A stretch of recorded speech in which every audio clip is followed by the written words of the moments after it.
stay seated and keep your phones off during our speaker. Now tonight we have 3 short speakers because it's birthday night. We do that every month. And our first speaker, help me introduce Kells. Help me welcome Kells L.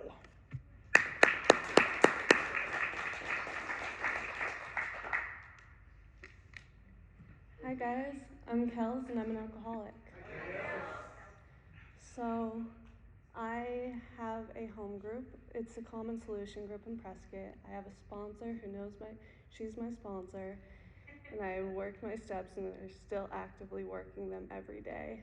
To briefly qualify, I have a disease that centers in my mind and it changes my perception. It changes my perception on myself. It puts me above or below other people, never equal to. It changes the way that I think about other people, the way that I believe they work, the way I believe they see things. It makes me selfish and think that everyone is looking at me all of the time and thinking of me all of the time, for better or for worse. It's funny, I was really afraid to speak here today. I'm still pretty scared. I got a call yesterday and I think I came up with at least 8 excuses within 20 seconds. And probably more than that within another 10 seconds. But there was this voice in the back of my head, and this is what I call God, and it has been implemented in me, that said 2 things. First, it said, how willing are you? And second, it said, how free do you want to be?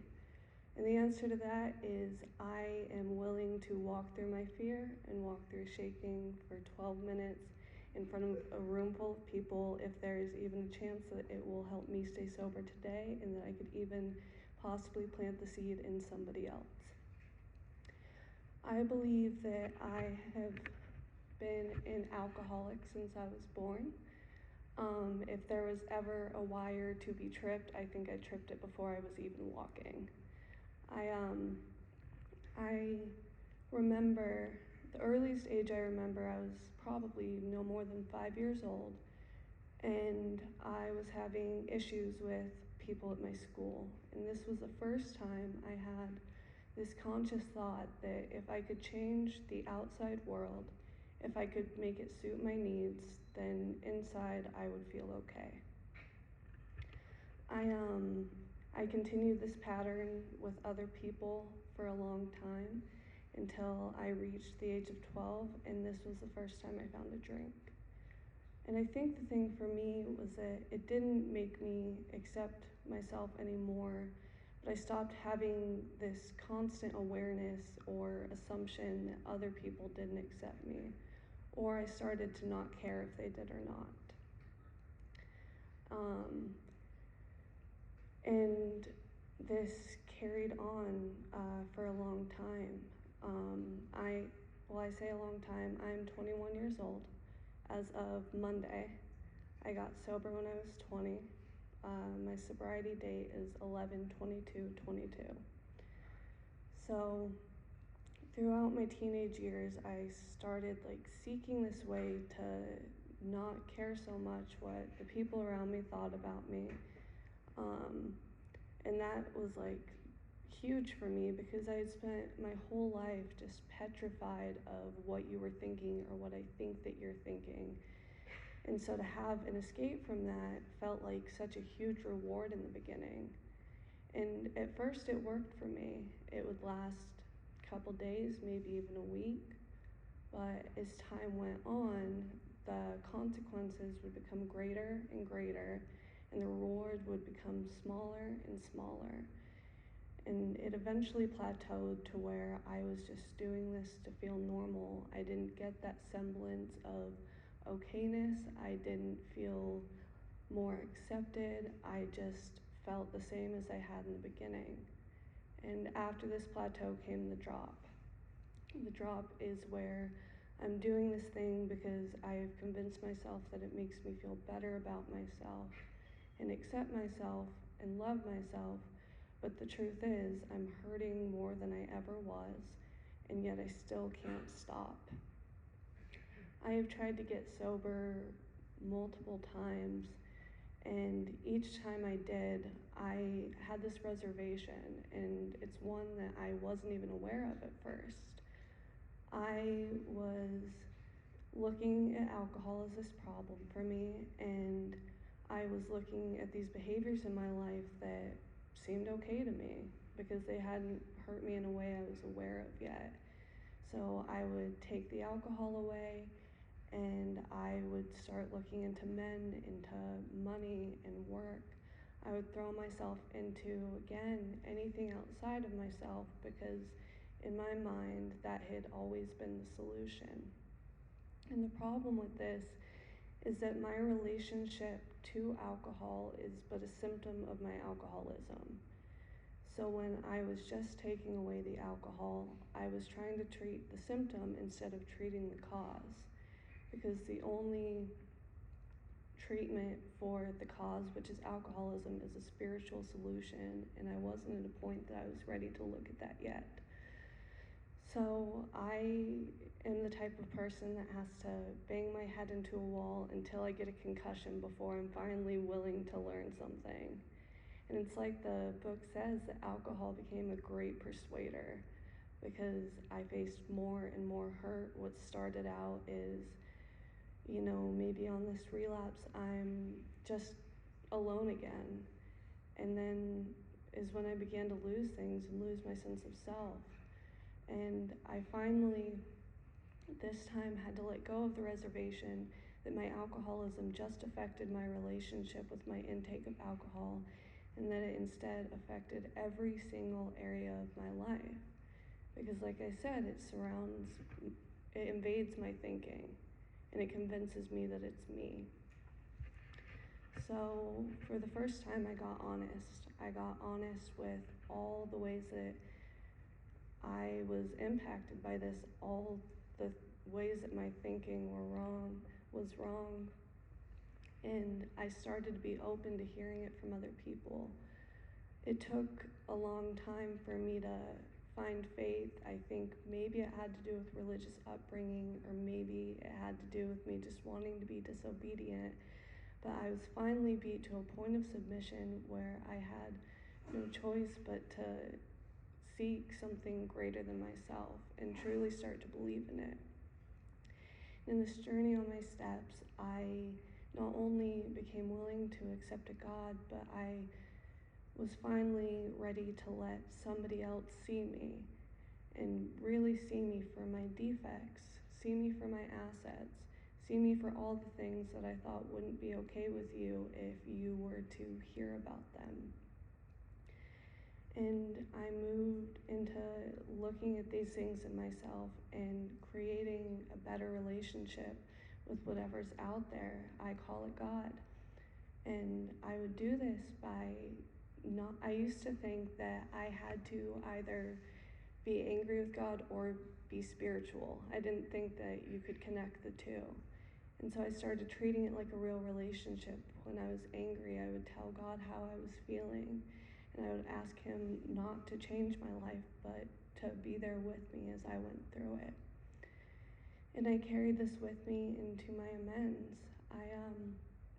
I had this experience where I had a boyfriend of mine who passed away. And I had someone who I was so sure that they blamed it on me, and I was so terrified and just mortified to talk to them. And I approached them, and at first they rejected me. And this was like first time that I had seen this spiritual difference in myself, because what used to be something that would make me just like sink into self-pity became something where I was finally looking at the other person and hoping nothing but the best for them, regardless of their reaction towards me. Because I know the things that I've done now that made people react the way that they did towards me. So a week later, she actually reached out to me, and I was able to make this amends that I was shaking walking up to. And it was this beautiful experience. And I have started to build my relationship more since then, moving into step 11, I've started listening back. I don't just ask for things like I was saying. I used to think that God was supposed to fix my feelings and fix my situation because I thought it was wrong. And now I just pray and I ask for guidance or help or just His presence to be with me through whatever I'm going through. I've learned that God has given me this ability to have a real human experience again. And that's going to include these things that I used to think were negative, and that they're here for a reason.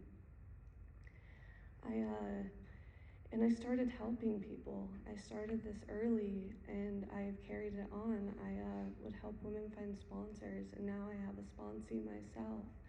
And I do things like I'm doing tonight, where I just do my best to open my mouth and just let God take the reins, because He's the one who helps, and He can't ever speak through me if I don't learn how to open my mouth. And just this program, if I say one thing, is that I used to think that it had to take forever and that I was never going to be happy. And within 4 months, God has given me this freedom that I never imagined possible. He has given me connection to other people. He's given me this ability to be emotionally available again. And He's giving me this ability to be able to step outside of myself long enough that I have a new perspective. And I can see myself as one of you, not separate from you, not worse than you, not better than you, but connected to you. I have been given so many blessings to where I have this feeling of peace throughout my hard times, when I'm angry, when I'm sad, when I'm happy, when I'm excited. I don't feel alone in these emotions anymore. I thought for a long time too that I had to be miserable in order to grow. I thought that because my surrender had come from this point where I was so low, that that's the only way it worked. And now I have learned that I can be up here and I can still grow further through God's help, through practicing these principles in my life, through bringing it into my work and reminding myself I'm not there for money but to be of service to other people. Through bringing it into my relationships with my family, where I stop assigning them roles of the way that I think that they should act, and I'm able to connect with them because I can look at them as another human and not this person that I've made up in my head that they should be. I am just so grateful that I have the opportunity to share tonight, and that I was asked to be here, even if it was last minute, because I get to walk through fear and I get to do it with every single one of you people, and that is just an amazing experience. And I am about out of time, so that's all I have, but thank you for letting me share.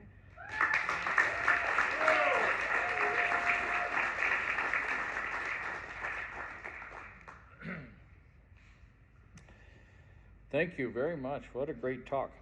I was accused of making an error, and I pointed out that it was not an error. I was just testing something new. That was all. But it didn't work. So at this time, can we please have Judy come up and read the 12 traditions?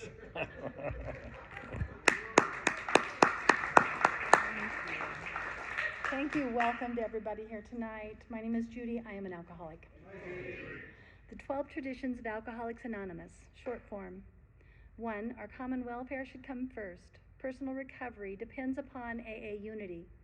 2, for our group purpose, there is but one ultimate authority, a loving God, as He may express Himself in our group conscience. Our leaders are but trusted servants. They do not govern. 3, the only requirement for AA membership is a desire to stop drinking.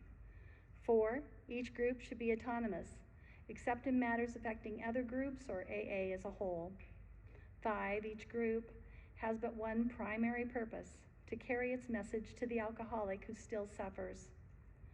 6, an AA group ought never endorse, finance, or lend the AA name to any related facility or outside enterprise, lest problems of money, property, and prestige divert us from our primary purpose. 7, every AA group ought to be fully self-supporting, declining outside contributions. 8, Alcoholics Anonymous should remain forever non-professional, but our service centers may employ special workers. 9, AA as such ought never be organized, but we may create service boards or committees directly responsible to those they serve. 10, Alcoholics Anonymous has no opinion on outside issues, hence the AA name ought never be drawn into public controversy. 11, our public relations policy is based on attraction rather than promotion. We need always maintain personal anonymity at the level of press, radio, and films.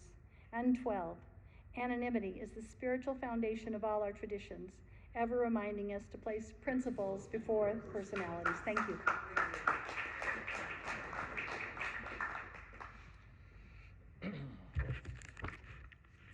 Okay, now, remember to please be polite and keep your phones off and stay seated during our speakers.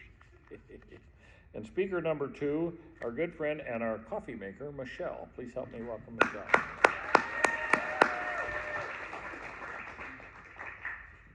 Thanks, Mike. Hi, I'm Michele. I'm an alcoholic. My sober date is October 7th, 2022. I'm 5 months and 3 weeks sober. I have an amazing sponsor I meet with every Sunday. I'm working on step 8 right now, and this is my home group. So thank you for joining us today. I'm here to tell you about my experience, strength, and hope, and I'm going to try and keep it in 15 minutes. And I'm also looking at my phone for time and notes, if that's okay. I'm Italian-Irish, the end. No, just kidding. I come from some really great family members. None of them are in AA, but I would say a lot of them might need it. They're either sober or they're not. I grew up in Boulder, Colorado. My parents got divorced at 12. I was a tomboy my whole life. I had a lot of friends. I had a lot of fun. I've always been pretty brazen, I guess. I looked for trouble, I suppose. That trouble started with marijuana pretty heavily for a lot of years. I took that really far and graduated to cocaine. Then I went to college, and that continued pretty heavily. Alcohol was a little bit a part of those stories, but not, it hadn't progressed entirely yet. I went to high school with one of my best friends, and then to the dormitories, and then we moved in an apartment together. And she was a victim of domestic violence, and we celebrated her birthday December 10th of 2007. And December 11th, I went to work, and her ex-boyfriend stabbed her to death in our apartment. I sought treatment. I had to be a part of the murder trial, which gets dragged on a really long time. But that was definitely, she's a very important person to me. And that was my first life experience with losing someone very special, as well as coping with whatever I could. Anywho, after she passed away, I moved to Seattle, Washington to get away. My mom gave my car to my stepsister, and I was on foot for 10 years. I lived in Seattle for a while, and then I moved back to Denver. And I met a guy, and then we went to, I wanted to go to college in Crescent Butte, Colorado, mountain town. I went there, and that's just a perfect drunkard's dream, mountain town. I think that's really what drew me there in a lot of ways, sadly. I love the outdoors. I mean, that was a huge part, but I experienced the bars, the indoors a lot there. And I was hanging out with the boys again. It was fun. It was rafting and kayaking and hiking and disc golf and beer, right? And just beer all the time. And you know, as a landscaper, and I really loved living there. I had a pretty fun life. Then I was in a car accident. This is how this day went for me. I woke up and walked my dogs outside to go to the bathroom. A deer had been hit. The mom was dead and the two fawns were kind of circling around. I went to help my kind of elderly friend who I worked with at the time clean a very gross apartment for a few hours, ran and took a shower, and immediately drove 45 minutes to meet my friend who had passed away, her mom, up at dinner one night. I split a split of wine with her, a wine bottle, a split, and I drove and I got in a car accident and 2 people passed away.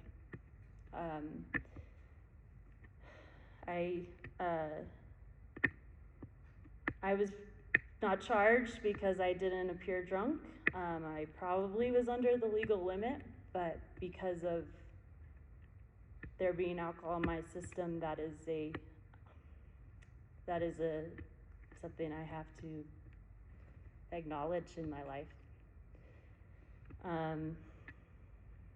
I got charged with careless driving resulting in death. The 2 were on a motorcycle. I was going 12 miles per hour. When I was turning, I didn't see them until the last minute. That light was very quick and not bright to me. I went to jail for that for only 15 days. And I served community service. I met the family. They were very kind people. My alcoholism took off after that. I met my husband, who's a drinker, and that became an every morning. Didn't start my day without 2 beers. I was a manager of a produce department at the grocery store then, and I was a functioning alcoholic, and the only people that knew I drank that night were my father and my husband. This program says your secrets make you sick, and I believe I became very sick from that. I tried getting sober last year for 6 months, and I tried doing it on my own with no AA, joining online groups, and I did substitute other things I could find in the meantime. I could not keep myself busy enough. I decided that I could control my drinking, and I went back out consciously, and that turned into 3 weeks of the worst drinking I've ever done. And I think at one point I know I was trying to drink myself to death at one point. I ended up in the hospital twice. I was found in the middle of the road, and the police picked me up in the middle of the road, apparently, and I went to the hospital, and then I also was found, or I had to call the police because I was overdosing. I was pretty sure at alcohol poisoning, and I couldn't stop shaking anymore. So I just got so uncomfortable. But I went to rehab after that. Treatment. And I think we should call it treatment because it was treatment for me. And I met an amazing therapist there. And she said, it's been 6 years since your accident. I hadn't driven a car this whole time. she said, would the God of your choosing want you to suffer, keep suffering like this? And I don't think my God would. And that was probably my first kind of breakthrough with that. And so that was huge. Treatment I was only there 30 days. I luckily got to keep my job, and I got out and went to IOP, which I did a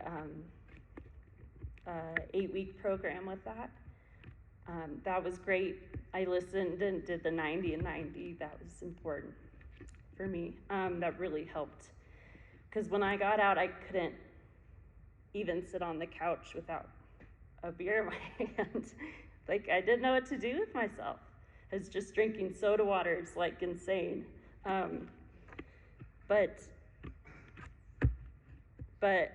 I'm not like that at all, and I feel that I'm really paying it back to those people by being sober, but also to myself, because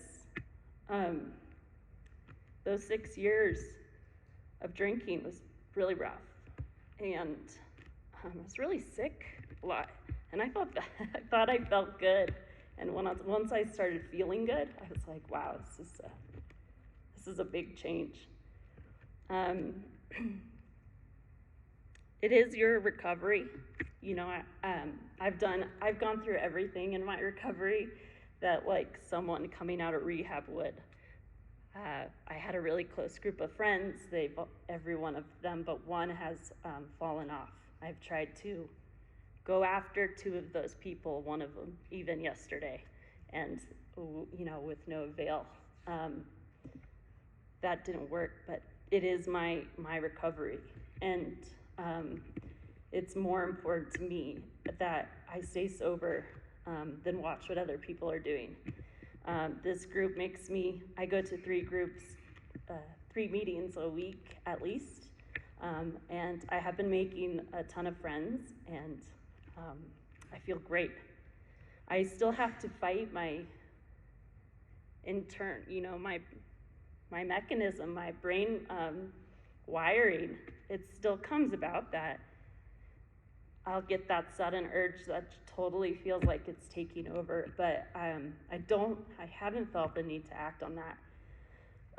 My sponsor helps me through that. Coming to meetings regularly helps me through that. Reading. I just finished Drop the Rock. I loved that. That really helped. And it's not always easy, but it's getting a lot better and better every time. I've reconnected with my higher power, and this has been slowly, but after that accident, I think a lot of people would question a lot of things or even make excuses and hope there wasn't an eternity and hope we didn't spend it in the wrong place. But it's more than just the fear of hell. I was living in hell. That's 100%. I think that we all have a shot.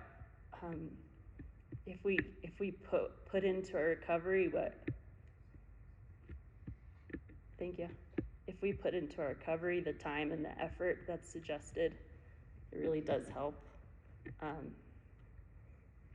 My sponsor says in recovery I get to own my shit. And that's really big for me. So speaking about my accident, it's me owning my shit for that. But there's a lot of other things that went with that. And I just encourage everyone to take the suggestions and also do it your way, and find people who do inspire you, because there are so many speakers. I hear a speaker every week that blows me out of the water. So thank you for letting me be of service tonight and listening to my story.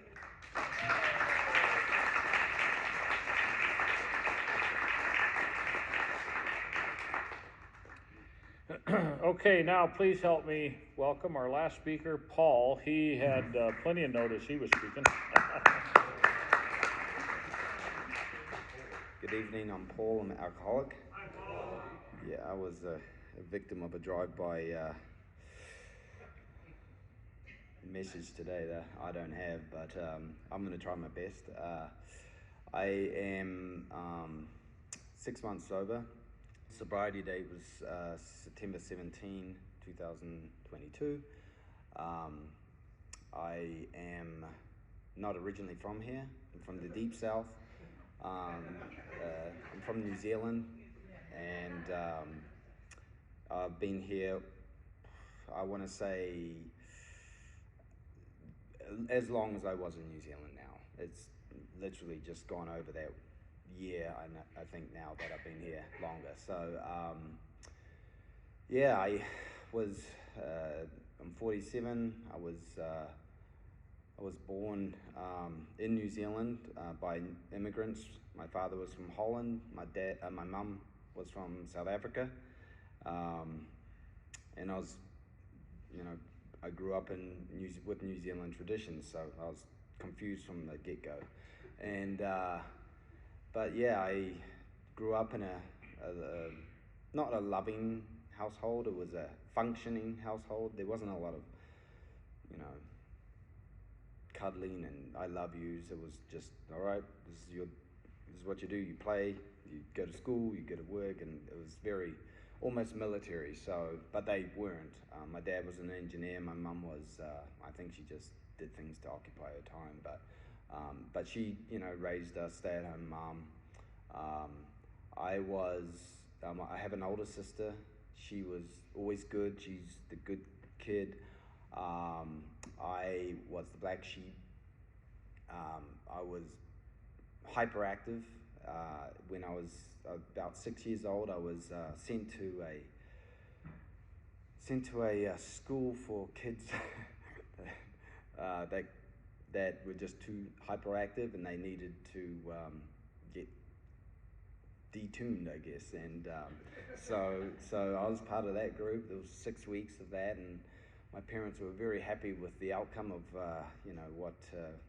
what they saw after 6 weeks, but they quickly went back to shit. So I was just a kid that grew up on a street that with probably 24 other kids, and we all, every day after school, we'd come out onto the street and we'd play some game, hide and seek and cricket, rugby, whatever was going, whatever ball we had, we would play. And so that was I had a good upbringing. There was a lot of, we didn't have cell phones, we didn't have any modern devices to kind of distract us, so we were always venturing around, and there was a lot to do. Through school, my sister was super smart, got all the accolades. I was easily distracted, was every report card. My friend John, his was distracts others, so we were just, meant to be together, I guess. And we got into a lot of trouble when I was a kid. It's anything that I, could get into or was always risk-taking. If it didn't get my heart pumping, I got pretty bored pretty quick. I didn't really. My first taste of alcohol, my father, who isn't a drinker and very religious, and surprised he even did this before I was even 10, gave me a shandy, they called it, and it was like a beer and a lemonade or the Sprite, and I liked that, but I didn't like beer, and I didn't like alcohol when I was in my pretty much until about 17, but that's when I kind of started liking it a little bit more and getting used to it and liking the effects of it more than I did the taste. And but when we were younger, it was just experimental. Half the time we're tipping our beers out and telling us everyone we drank a dozen. It was all just show. And but about when I noticed that I drank a lot and I'd black out was about the 15, 16 year mark. I was hanging out with some older people. I was working on a race car, and all those guys. The tradition is just to drink, and just because it's a high octane type of sport, it's very aggressive, and it's and it's always the solution is always to drink afterwards. That was the tradition. So that was when I really had my first kind of questioning whether I drank too much, even though I was 16 and I probably didn't. But that was definitely a confusing time for me, because my mother was worried about it and kind of talked to me about it. Wasn't happy that I was hanging out with these people, but that was my passion was racing. I loved it. I couldn't get enough of it. Idolized it. Watched it in America and said one day I'll come here when I was that age, and then I kind of fast forward a little bit. I had other friends through school. We would surf a lot, and we had beaches so close together that if the East Coast wasn't working, it's a half an hour drive and you're on the West Coast, and you could pick whatever waves you wanted, whatever beaches you wanted, and it was amazing. And that was probably one of the coolest things that I'll always remember about that place is the beaches and the surf and my friends and a lot of drinking. That was where where I really started to get pretty serious about drinking, to the point where I would wake up with hangovers from the night before, and because we were partying on the beach or in the pub, and couldn't surf the next day, or would throw up so much in the surf that wasn't worth it. But when I got to about 23, I think it was, a lot of people who I grew up with went to, because we're part of the British Commonwealth, we were able to go to England, and that's really where drinking and cocaine, just everything you could possibly want is in England. And so a lot of us would go over there. We could stay for 2 years. Great place to go and just explore Europe, new countries, new cultures. Always ended up being all about drinking. We weren't interested in their food or anything like that. It was just like, what kind of drink do you have? And that was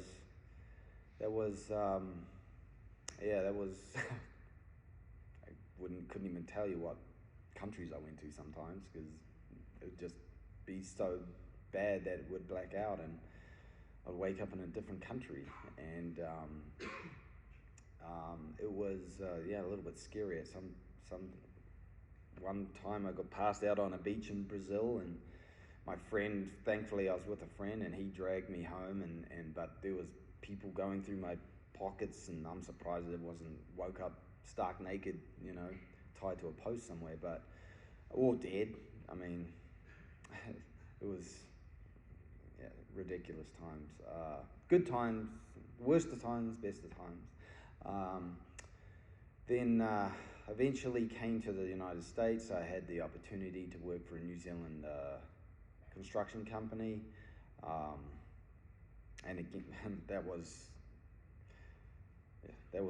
and everyone drank, and they drank all the time. There was no relief. That was a hard time, and I met a girl, so I was able to kind of occupy myself with her instead of the guys that I worked with, and it was that was good. I married her and to get a green card. Don't know if I should say that, but whatever. And that didn't last much longer after that, and then I just partied with my friends again and met another girl, and not much long after I got divorced from the first one, and I should have known this was going to be a rough one. But the night we met, we were in a bar, got together, and on the way home she got a DUI, and then 2 weeks later she got another DUI, and yeah, we definitely knew how to put it away. My ex-wife and I, who subsequently is in AA and for a year sober, and she's just really thrown herself into it, and I'm so proud to be your ex-husband. And but we get along. We have a daughter together, and so now my daughter gets to tell anyone she wants to that both her parents are in AA. But it's good. It's got a good ending so far. And then so I was with my ex-wife for about 10 years, and she when we drank till we blacked out. It was, I got one time she wanted to go to a bar. I didn't. I stayed home. She came home, got a little physical with me, and I had to lock her out of the house, and then eventually I found she punched a hole through the wall, so I took off, and she called the police. I got arrested, and it was such a what a mess. But that was just, and we stopped drinking for a little while. It didn't last long, but we thought that there was a problem in our relationship, and it was, but we just knew too many people who drank, and we just keep falling back into the old ways. And we had a daughter. She was now 14, and she's awesome and amazing. And she's, we've insulated her from any of what problems we had. We never really did it in front of her, which is, I'm thankful to this day. But I really just hope that she's not going to follow in our footsteps. My wife's father died, ex-wife, sorry. First ex-wife, second ex-wife. Number two. Her father died in a car accident when she was a couple of months old. So she never really knew him. She just knew that he was an alcoholic. Her mother's an alcoholic, so she became an alcoholic. And I really hope it skips the generation, because I don't want my daughter to have that, but we'll do everything we can to prevent that. That eventually ended, and I drank a lot to, insulate myself from the pain. It was it was my solution, my pain relief, and ran amok for a while, then settled down with my number 3, who's ex as well now. So 3, whatever numbers they are, you can just put an X on the end of it. And that, I brought that alcoholism into that relationship, and it was doomed from the start. It could never have sustained itself.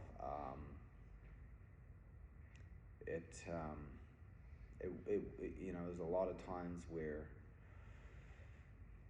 I needed to drink. I just needed to. That was my own. I would go out to the garage, and I'd have a bottle hidden somewhere, and that was my escape, and that was my way to deal with the family I thought I had, and it really was me. I was the problem, and so yeah, that ended, and I lost them. So now, I went to seek treatment.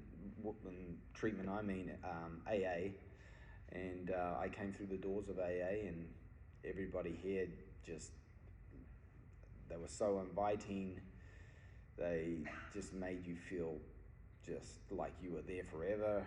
I haven't stopped coming since I started.